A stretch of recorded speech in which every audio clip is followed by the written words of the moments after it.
Kota Palu berada MCP-nya dari segi tata kelola pemerintahan secara administrasinya baik, tetapi masih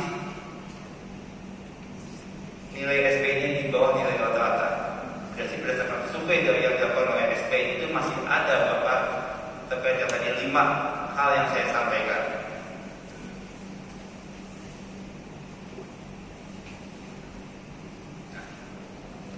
Artinya apa? Untuk kuadran ketiga MCP-nya di atas rata-rata, SPI-nya di bawah nilai rata-rata nasional. Perlu komitmen yang kuat dari pimpinan hingga pegawai Pemda atau ini adalah ada aplikasi SPG Bapak dan Ibu. Itu di entry pokirnya di aplikasi. Jadi kan sudah punya akun Bapak Ibu ya. Ketahui satu-satu itu di entry karena tidak dibatasi. Tugasnya eksekutif fasilitasi itu sehingga Bapak Ibu bisa entry. Di regulasi tidak dibatasi. Maksimal satu pokir enggak. Mau ratusan pokir masukkan dari masyarakat di entry semua. Di risalah resesnya ada 100 masukan. Mau bentuknya gedung, jembatan, jangan di idenya itu masukan masyarakat jadi dibatasi harus 200 jutaan. PR enggak gitu. Maksudnya sebagus apapun masukan reses itu. Pokir itu luas. Jangan dihalangi oleh angka rupiah. Mau 1 triliun, 10 miliar, 100 miliar, 10 juta, jangan dibatasi 200 jutaan. Karena kalau sudah dibatasi nanti yang mengerjakan saya bukan. Tapi kalau kita ini ada masyarakat Pak, kalau masyarakat usul, tolong dibangun pasar. Kalau pasar pasti nanti harus ada akses. Berarti jalannya Pak juga sekalian. Ada biar pasarnya rapi, dibikin terminalnya juga sekalian Pak. Itu ide-ide bisa kan. Dan kita bangun pasar juga, tapi akses ke jalan rusak, nggak ada jalan ke sana. Sehingga itulah di Sulawesi itu banyak pasar yang mangkrak atau pasar sudah jadi tapi sepi. Karena apa? Ya idenya pasar itu aja. Kita sebagai anggota dewan kan nggak pikir hanya itu, kita punya visi. Makanya pokoknya jangan dibatasi rupiah. Masukan dari masyarakat kita ukur pasar. Gimana kalau sekalian dengan terminalnya biar sebenarnya pasar terminal? Kalau terminal aja dengan aksesnya jalan. Jalannya cuma 1 meter, 2 meter. Lebih banyak dari 4 meter sekalian dan seterusnya. Ide-ide seperti itu yang dibatasi di pokir. Masukkan semuanya pokir. Nah, artinya mengerjakan siapa tahu nanti akan jadi prioritas OPD yang terkait. Sehingga dilakukan itu sudah selesai terlaksana. Sehingga masyarakat, wah ide kita diakomodir apa?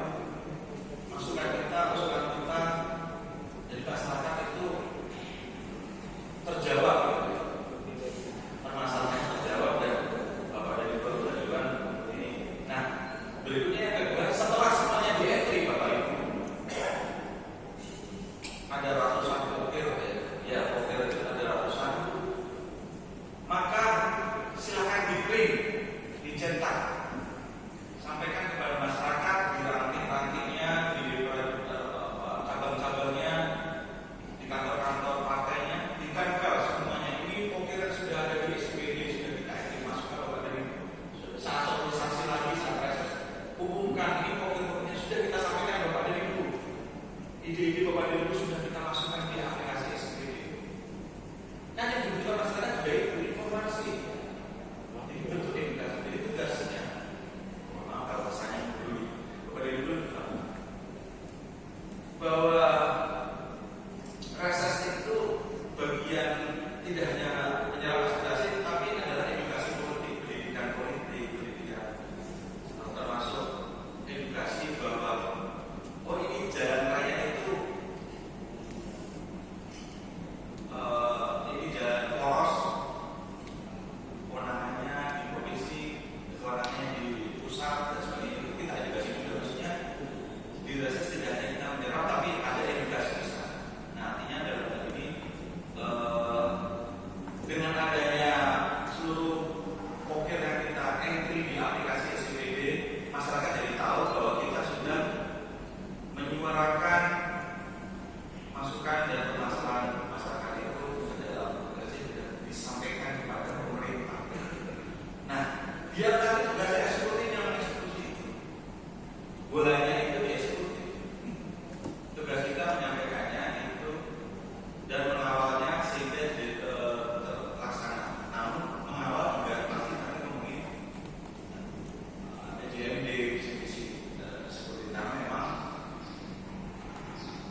Tetapi saya selaku wakil yang mana pokir ini juga apakah tepat sasaran kalau kita taruh di jalan pengaspalan atau memang harus pokok pikiran masyarakat. Karena selama ini masyarakat banyak juga menginginkan kami sebagai wakil untuk menurunkan aspirasi itu tepat sasaran. Dalam program hari ini, saya selaku anggota DPR yang baru pertama kali masuk di DPR, saya sudah mempunyai satu program di mana pemberdayaan yang saya lakukan itu memanfaatkan pekarangan rumah. Nah, dengan seperti itu, apakah anggaran ini bisa kita fokuskan setiap tahun untuk pemberdayaan atau UMKM? Nah, sementara ini kan aspal ini bagi saya terfokus pada OPD-nya. Tetapi banyak juga teman-teman yang di tingkat manapun banyak aspirasinya turun pada anggaran infrastruktur.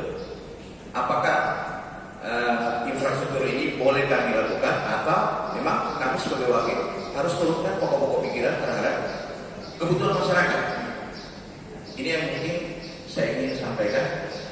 Apakah tepat kami melakukan hal itu atau cuma berada di pada posisi pokok-pokok pikiran masyarakat untuk masalah pemberdayaan UMKM dan UB?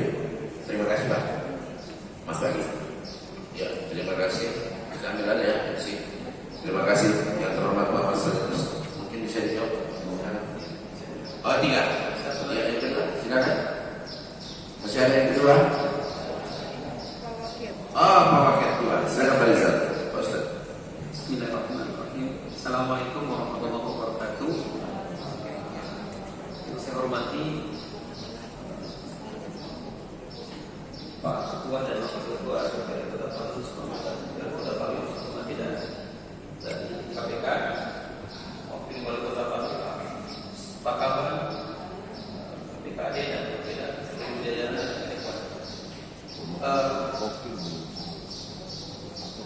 yang kita tahu ya bahwa yang namanya mobil itu kan reses, jadi semua ikutnya bervariasi dan tidak menentukan itu yang tentukan bukan anggota DPR dari masyarakat.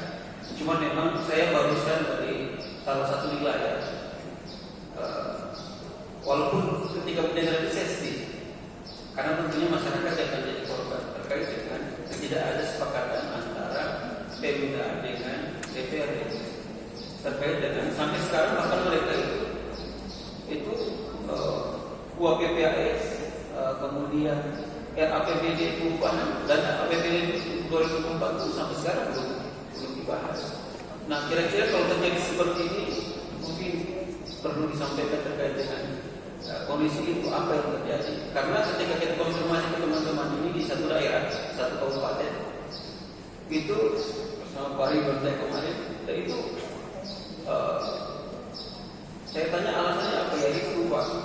Tentunya pembahasan KPPS itu tidak ketemu antara aspirasi kan memang artinya gini Pak, kita wakil rakyat ini kan berhasil dan tidaknya ketika ada aspirasi masyarakat yang kemudian diperjuangkan. Tapi kemudian dalam penyusunan ini jadi pelajaran saja ya. Ketika penyusunan kemudian karena keterbatasan anggaran, sehingga untuk memutus perintah Bapak Seti untuk memenuhi program pemerintah dalam RPJMD yang termuat di OPD dengan keterbatasan pelakon anggaran untuk OPD itu saja kemudian terbatas, di mana mungkin kemudian aspirasi-aspirasi yang masuk melalui anggota DPR itu bisa terakomodir. Ini yang menjadi pertanyaan dan ini yang menyebabkan mereka tidak ketemu antara kepala daerah dengan DPRD. Nah, ini jangan sampai terjadi. Maksudnya ini jadi pengalaman juga. Siapa tahu di antara teman-teman anggota DPR jadi kepala daerah, ini mudah-mudahan itu supaya jangan sampai terjadi itu, karena tentunya saya sering mendengarkan itu karena masyarakat yang jadi korban tadi di APBD, apalagi misalnya pemerintahnya menganggarkan 9 bulan untuk honor untuk APBD perubahan itu kemudian tidak dibahas, otomatis kan tidak akan ada anggaran honor lagi untuk pegawai honorer dan seterusnya.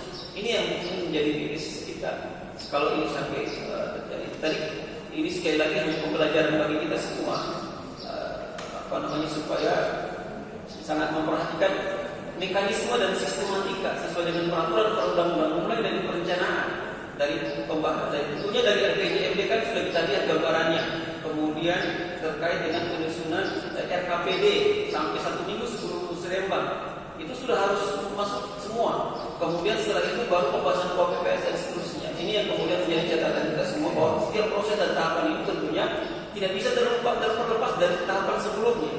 Kalau itu kemudian tadi seperti kata Pak Basuki, kemudian ada hal-hal yang kemudian tidak termuat, kira-kira Pak, ada kebijakan-kebijakan tertentu tidak?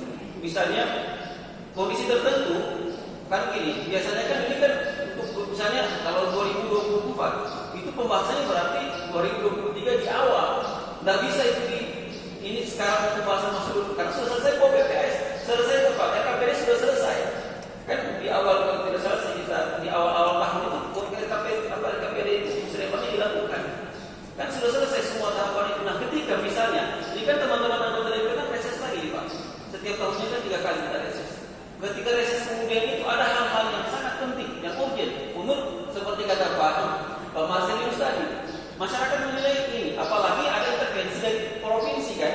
Misalnya usulannya ini, tapi ternyata provinsi sudah menghandle, ya. Maka kemudian berubah masyarakat dan itu menurut saya itu sangat dibutuhkan karena kondisi bukan dibilang force majeure juga, tapi kalau misalnya sering banjir misalnya, tapi mereka butuh drainase karena kemarin drainasenya hancur karena faktor gempa gempa kecil, bukan gempa seperti kemarin. Ya kira-kira kondisi seperti itu ada tidak masukan-masukan dari Pak tadi bisa menjaga maksudnya penjagaan saya, terutama terima kasih Pak Basuki dan teman-teman dari KPK.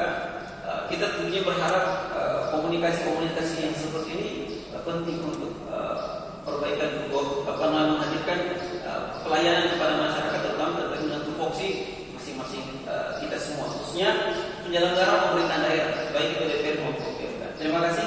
Wassalamualaikum warahmatullahi wabarakatuh. Waalaikumsalam. Ya, terima kasih Pak Wakil Ketua. Oke, masih ada satu lagi. Ya, ya, Pak Muslim, silakan. Baik, terima kasih pimpinan. Ya, assalamualaikum warahmatullahi wabarakatuh. Terkait soal siklus, Pak. Siklus politik.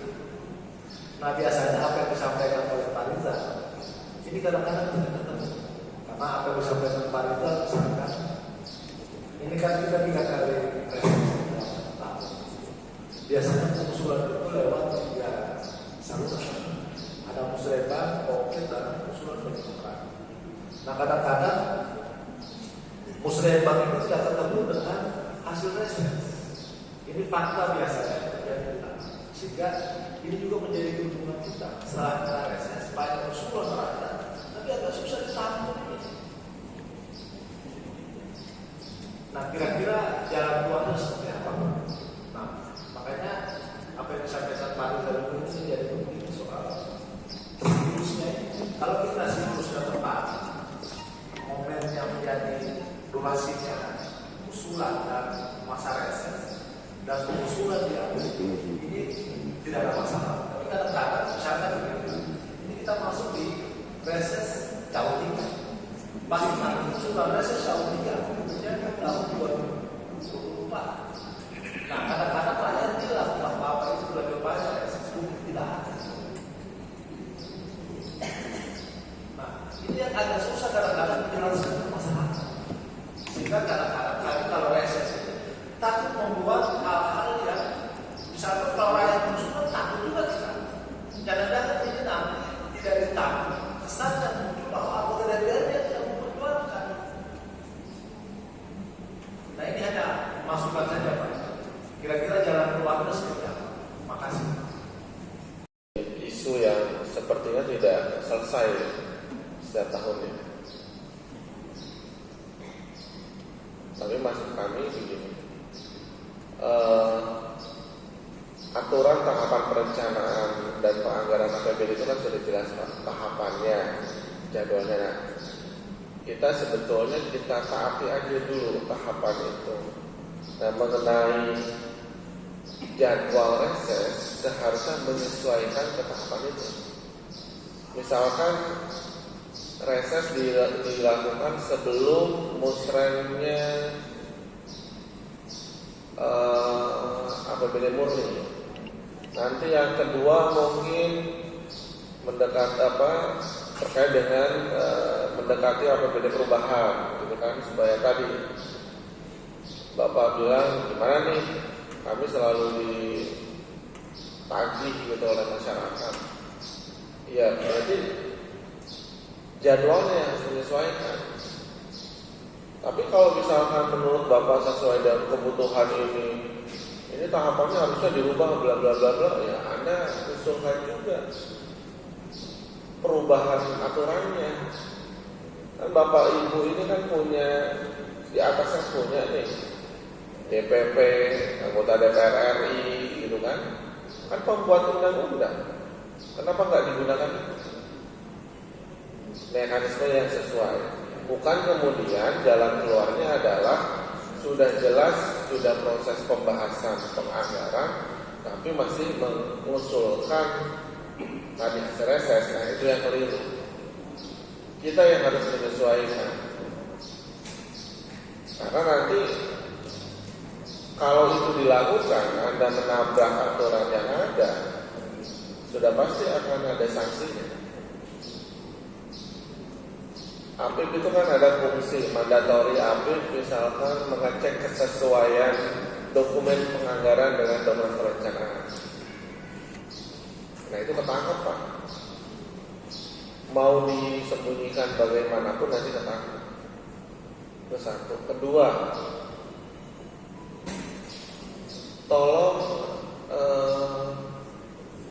hilangkan vested interest kita, konflik kepentingan kita. Bapak dan Ibu anggota DPRD menerima aspirasi dari masyarakat. Tapi kan aspirasi yang diterima oleh Bapak itu nggak semuanya jadi pokya, betul nggak sih? Ketika bukan kewenangan, mau ada teriak-teriak dimasukkan ke APBD Kota Palu kan nggak bisa. Kalau itu misalkan jalannya ternyata kewenangan provinsi atau nasional, kan ada cara lain. Kenapa nggak masuk misalkan Bapak dan Ibu untuk memperjuangkan GAK, misalkan, kan begitu. Karena namanya pokok-pokok pikiran itu minimal ada 3 filter ya. 1, sesuai kewenangan atau tidak. 2, menjadi prioritas daerah atau tidak yang tertuang di dalam RPJMD. 3, kebutuhan apa keinginan. Nah, ini kadang-kadang kan sepertinya semua bisa selesai dengan pokir, nggak bisa selesai dan pokir. Nanti sebentar lagi membuat RPJMD. RPJMD itu kan produk bersama pemerintah daerah dengan DPRD. Saya nggak tahu juga nih membuat undang-undang menyebutnya pemerintahan daerah. Berarti Anda semi eksekutif gitu ya, semi tadinya, bukan eksekutif murni. Itu harus dipahami juga. Kenapa ya? Kita di RPJMD.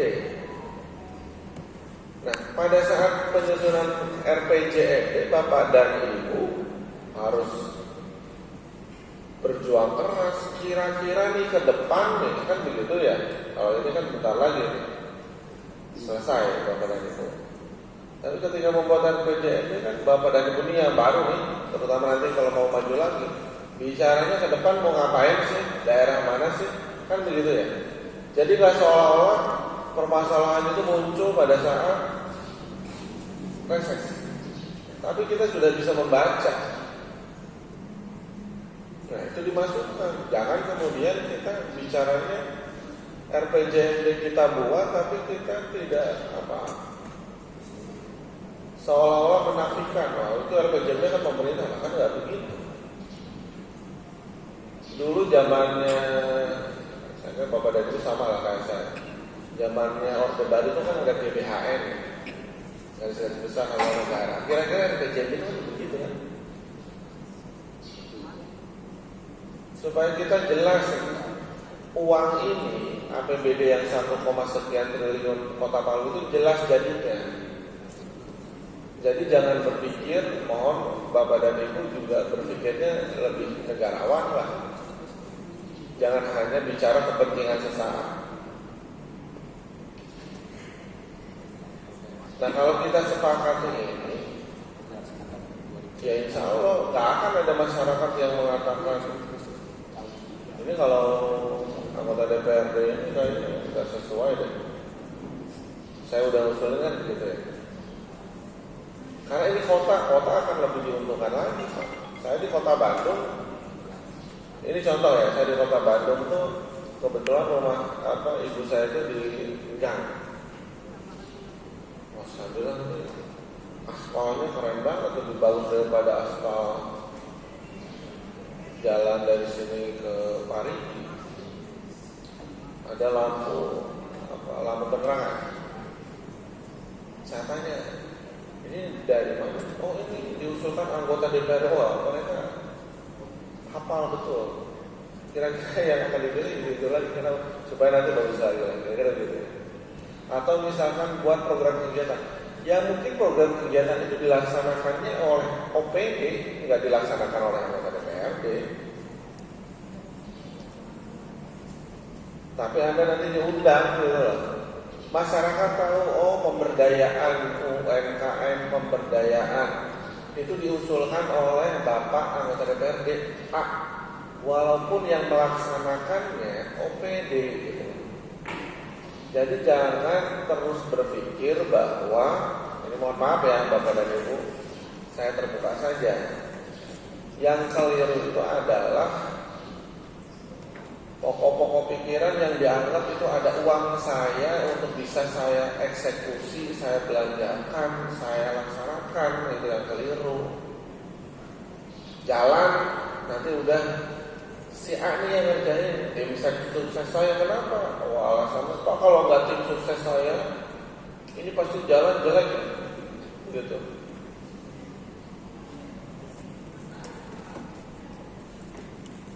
Pengadaan kalau di kota apa ya pengadaannya? Di daerah kan bisa bibit apa, di sini kan nggak mungkin ya. Di sini pengadaan apa lah? Dia tunjuk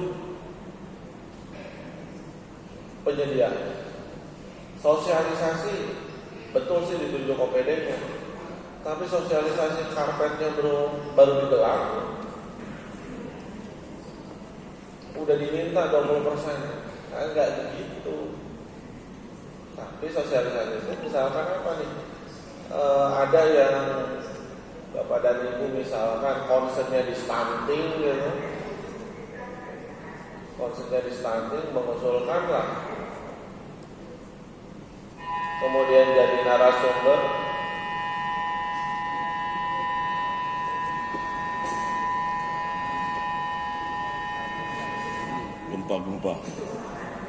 Gempa. Alarm. Aman ya? Ini coba, lanjut.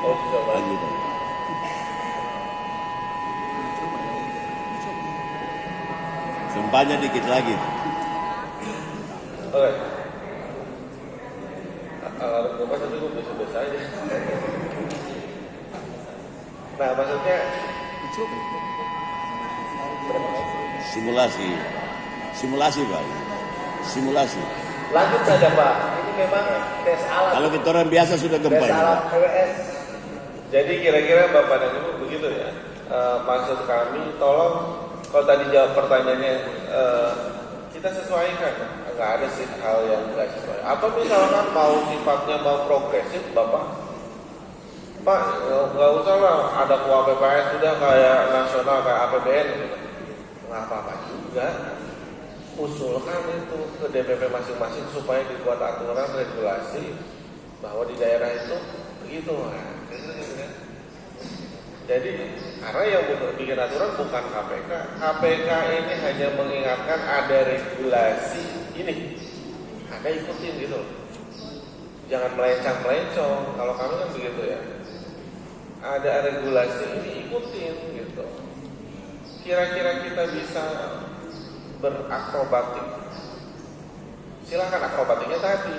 Oh berarti ikutin nih, Setwan ikutin nih resesnya. Oh kalau 3 kali, 1 mendekati yang murni, 2 mendekati yang perubahan, 1 lagi untuk murni yang berikutnya. Kira-kira kan gitu. Ya, saya nggak tahu reses harus 3, harus 2, harus 4. Itu kan sesuai kebutuhan mungkin ya. Yang lainnya ya gunakanlah mungkin Bapak dan Ibu kira-kira kan ada itu kan baru bicara 1 tusinya budgeting. Budgetingnya belum kan. Misalkan perlu kapasitas mau melihat kira-kira yang bagus untuk di Palu ini kan juga banyak sekali yang dilakukan. Kan gitu ya Bapak ya. Jadi kita geser aja. Nggak saklek juga sih harusnya. Jangan juga reses dilakukan setelah musrembang lah. Kacau kan gitu. Bisa sih gitu. Tapi kan jadi basi gitu kan. Kan gitu. Bulan-bulan Juni baru reses, tapi yang ditujukan untuk 2024 yang udah basi. Anda mau maju ya keliru. Tapi kalau mungkin untuk perubahan mungkin bisa jadi gitu kan. Konteksnya itu di situ. Dan tolong dibuat juga untuk memudahkan Bapak dan Ibu anggota DPRD bahwa reses ini untuk murni atau perubahan. Nah teman-teman Setwan yang bisa membantu, oh ini Pak bahwa kegiatan ini untuk murni atau untuk perubahan atau apa, kira-kira begitu sih. Saya kira itu ya, secara garis besar ada lagi sudah terjawab ya harusnya. Terima kasih. Ya, terima kasih penjelasan yang cukup konkret. Mungkin masih ada pertanyaan sesi kedua bagi teman-teman anggota dewan yang terhormat. Saya persilakan.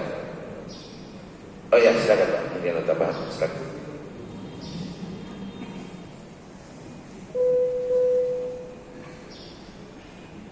Baik, sedikit menambahkan jadi memudahkan Bapak dan Ibu menyampaikan tanggung jawab moral, tanggung jawab politik kepada konstituen barangkali. Akan ada dua kepentingan. Satu kepentingan ekonomi dari sisi pajaknya, 2 terkait dengan tata ruangnya. Nah, kesepakatan kami yang kemudian dituangkan dalam surat edaran Mendagri itu khusus untuk galian C atau MBLP ini, kalau daerah secara semangatnya adalah menomorsatukan terkait kepada regulasi tata ruang daerah RDTR. Kalau di tempat galian tersebut sesuai RDTR-nya bahwa itu adalah diperbolehkan untuk MBLP, misalkan tidak berizin. Nah ini fungsi dari pemerintah memfasilitasi untuk segera berizin dan kemudian diambil pajaknya. Ini kita bicara, ini saya mencontohkan dari sisi kami, instansi pusat. Kalau misalkan ternyata di tempat itu RDTR-nya memang tidak ada galian C, maka kita menyarankan pemerintah daerah menutupnya.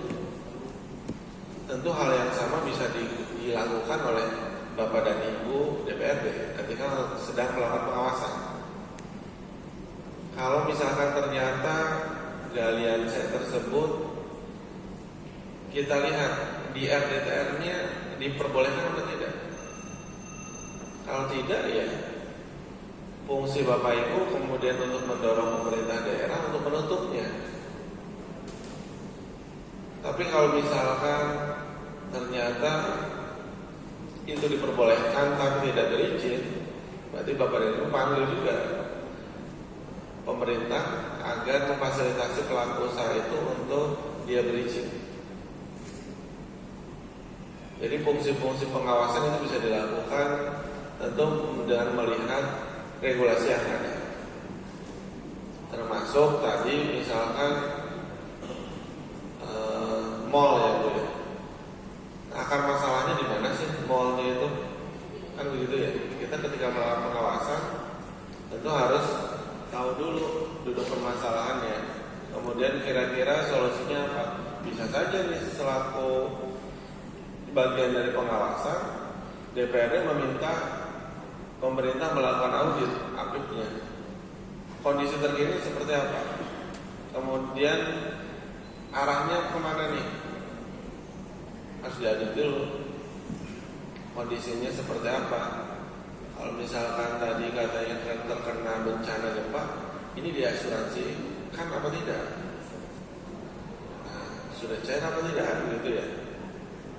Jadi tahapan-tahapan pengawasannya yaitu tadi mendorong agar ini lebih jelas, kemudian jangan sampai mangkrak. Sama lah kira-kira dengan kami, itu dalam pencegahannya seperti itu. Katakanlah ternyata apa kata pemerintah nih, kalau ini dilanjutkan perlu anggaran yang besar dan sebagainya. Ada tidak solusi? Nah, kita kan harus juga memberikan alternatif solusi. Mau diapakan? Yang penting tadi proses apapun yang dilakukan harus transparan dan akuntabel. Jadi tidak ditutup-tutupi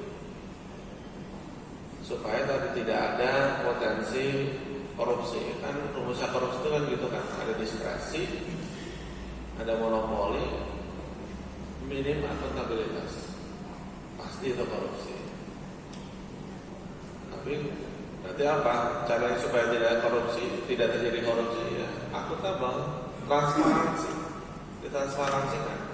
Jadi setiap permasalahan yang ada, saya kira fungsi di pengawasan Bapak dan Ibu udah cukup banyak toolsnya ya. Tinggal panggil OPD terkait, arahnya seperti apa, kan gitu ya. Sama lah Bapak dan Ibu, seperti kami atau APIP di pengawasannya kan bicaranya mulai dari TA-nya dulu nih, tentatif permasalahannya apa, baru kita cari nih. Tapi ya tentu semangatnya untuk mencari solusi, bukan hanya menyalahkan saja. Tapi kalau misalkan tadi hasil dari pengawasan kemudian minta bantuan untuk diaudit dan sebagainya, arahnya ada tindak pidana, ya hal yang sama kenapa enggak dari DPRD mengadukan ke penegak hukum untuk itu ditindaklanjuti? Itu kan hal yang biasa saja. Itu fungsi pengawasan. Jadi mekanisme yang dilakukan saya kira amat sangat besar diberikan oleh regulasi kepada Bapak dan Ibu ketika bicara fungsi pengawasan. Bisa memanggil siapapun, kan begitu ya cara aturannya. Ya gunakan itu, maksimalkan itu.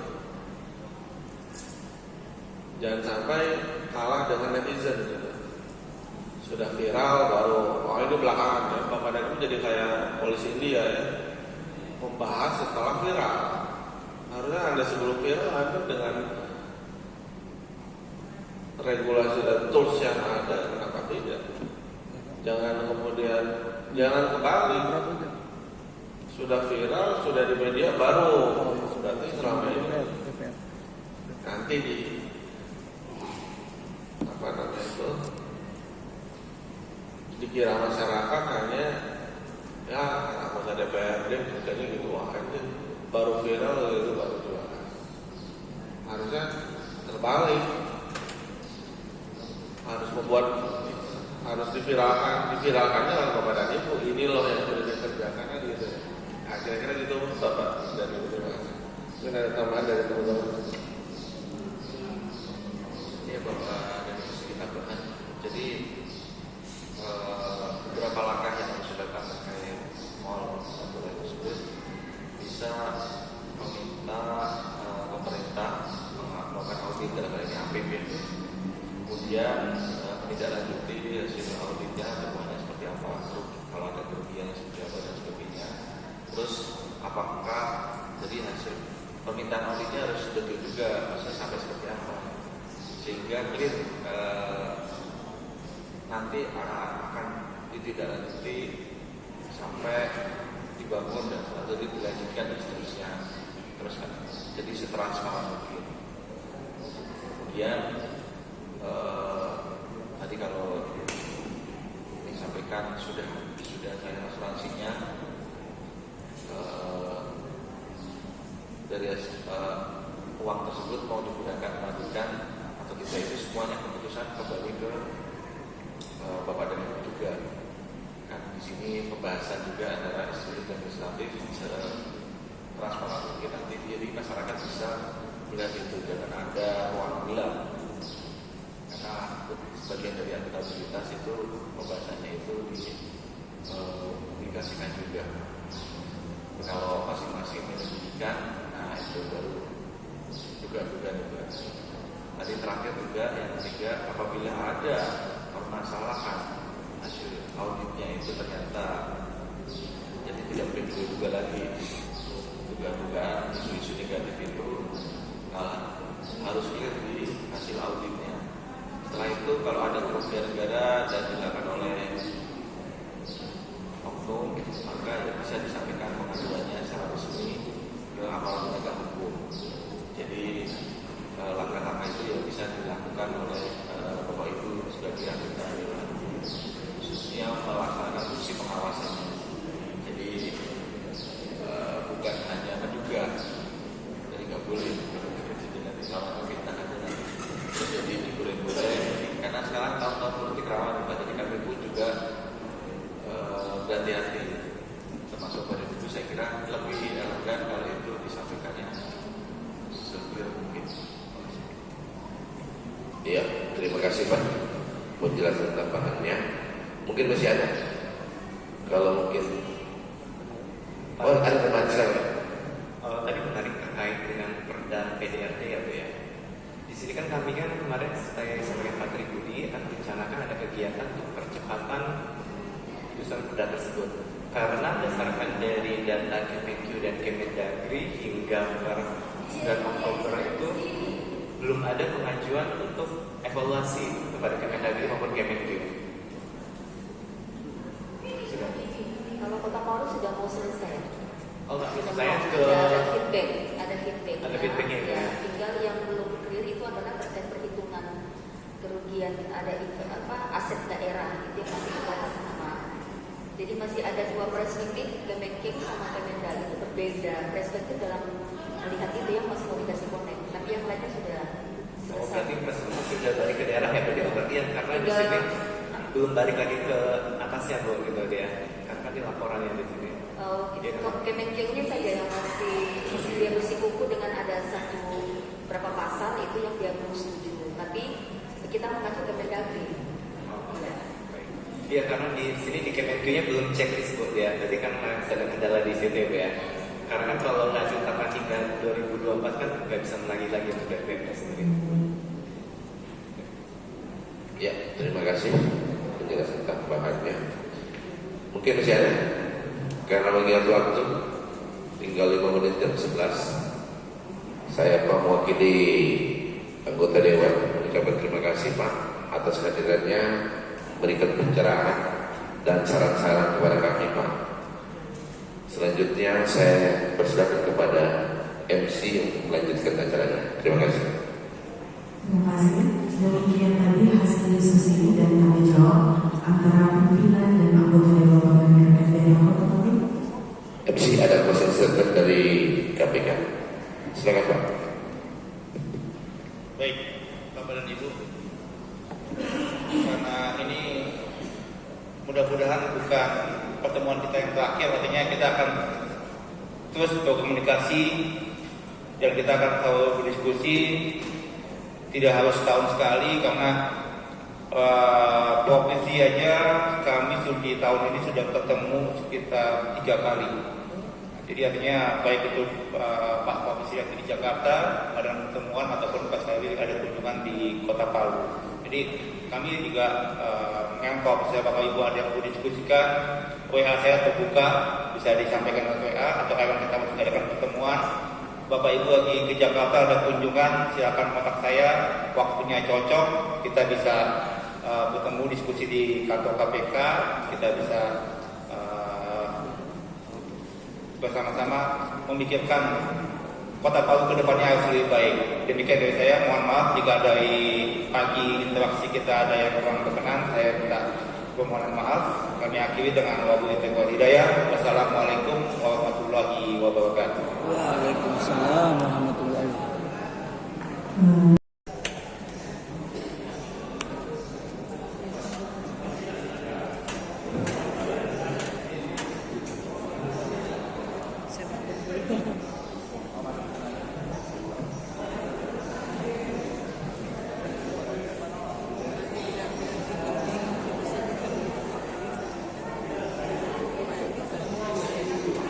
Farid, ada Adam situ Farid. Adam. Again.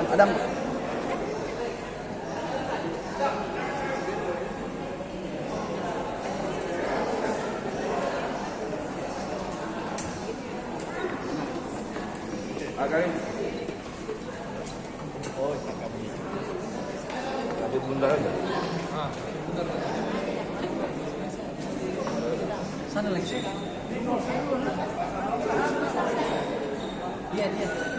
Kepada bagian humas bertindak untuk mengatur posisi dalam posisi bersama pimpinan dan anggota dewan daerah Palu bersama tim komisi.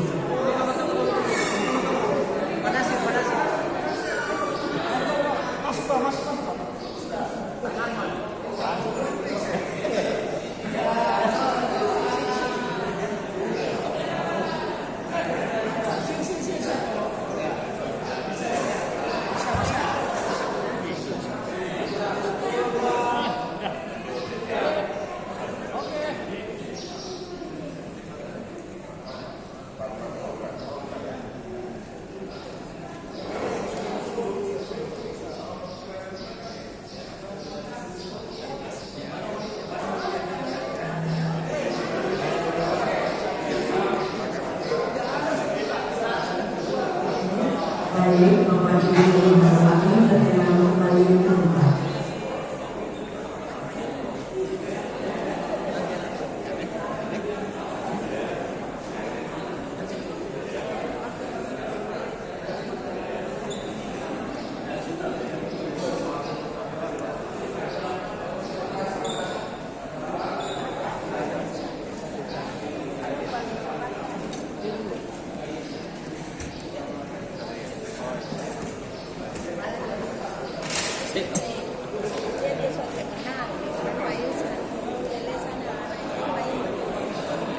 Demikianlah terkait acara kegiatan provinsi dan koordinasi program pemberantasan korupsi terintegrasi oleh Komisi Pemberantasan Korupsi Republik Indonesia bersama Dewan Pembinaan dan Dewan Pembinaan.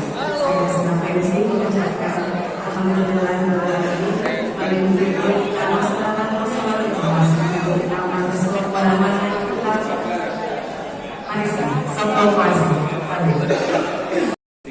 upaya pencegahan kita.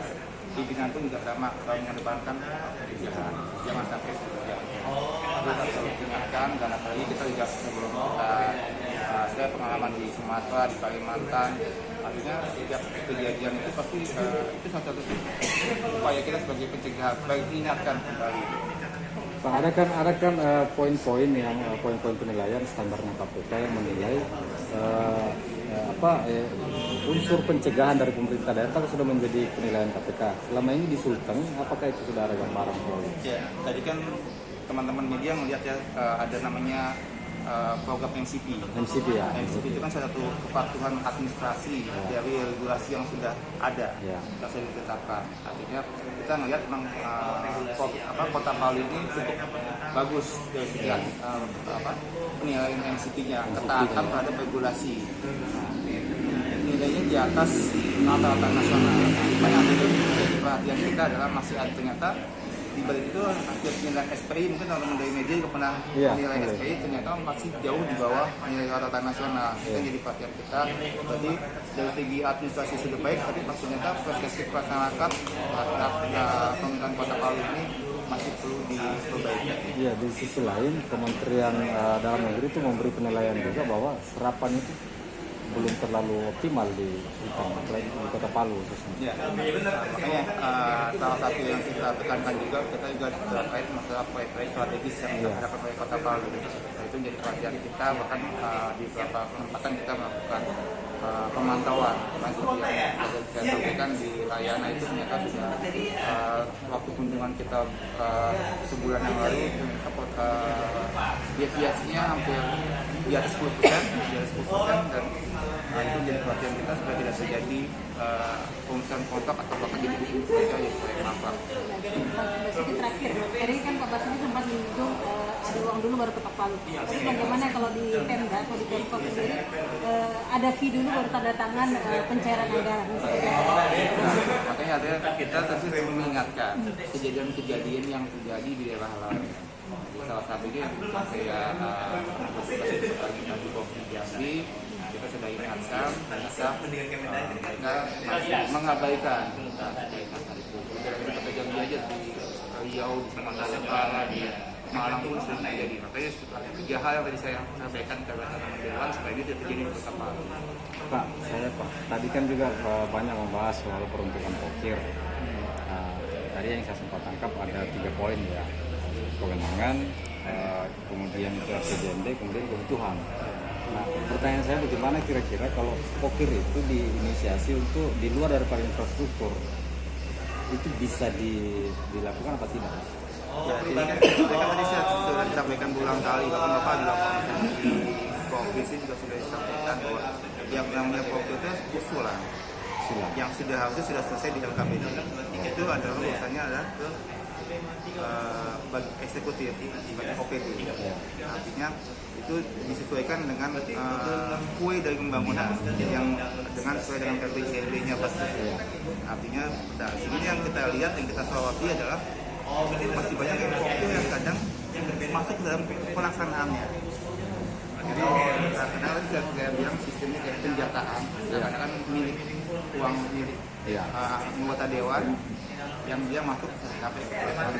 Ada kan kalau kita lihat dari regulasinya, Kemendagri itu jelas bahwa namanya bulan yang masuk 1 minggu sebelum Februari. Nah, itu yang kita ingin kembalikan yang ada di provinsi maupun di Kota Palu. Artinya meskipun itu di luar infrastruktur, sepanjang ada usulan itu bisa? Ya, artinya kan itu akan disesuaikan. Apakah sesuaikan dengan KPD? Sesuaikan dengan tim KPD. Oke. Ya, cukup ya. Makasih Pak. Terima kasih Pak. Namanya Bapak siapa? Oh, itu tahu.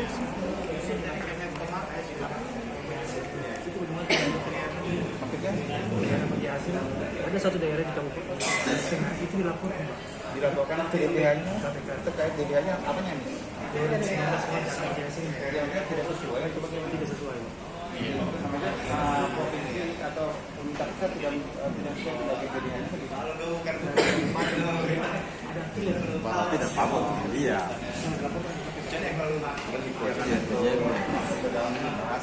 Yang kita sampaikan di sini adalah mengendalikan juga. Jadi tapi 3 daerah kita ada satu daerah dan saya masih kalau dipaham tidak hanya satu daerah aja Pak. Kenapa? Iya, artinya kita jadi bagian diskusi kita pada saat kita bertemu dengan pemerintah daerah, tidak hanya DBH aja, tadi yang disampaikan ada MLD, komisi pajak lainnya, tadi dan lain sebagainya itu kita jadi bagian dari masalah. Saya tidak masuk ke sana, itu diambil di bagian emas kalian. Ya, cukup ya.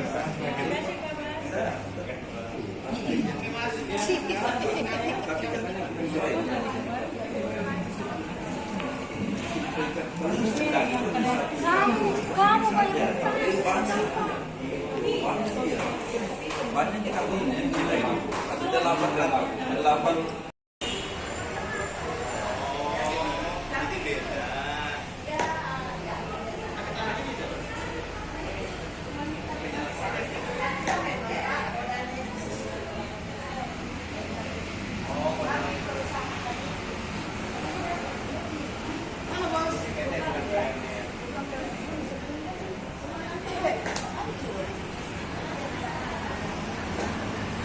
Mari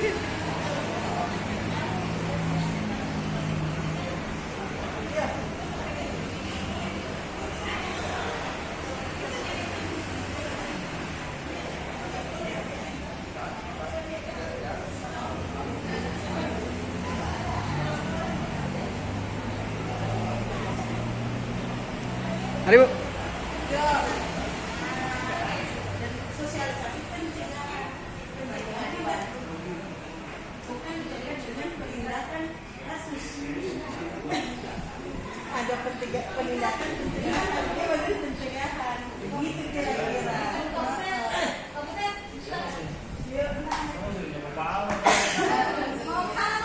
Nanti jam 2 kan kita gini. Apa lagi?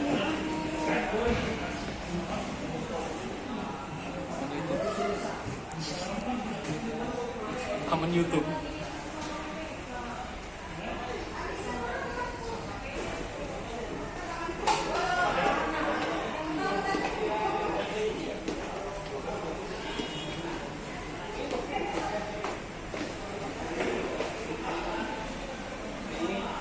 Simpan media dulu. Dulu kan disimpan boleh.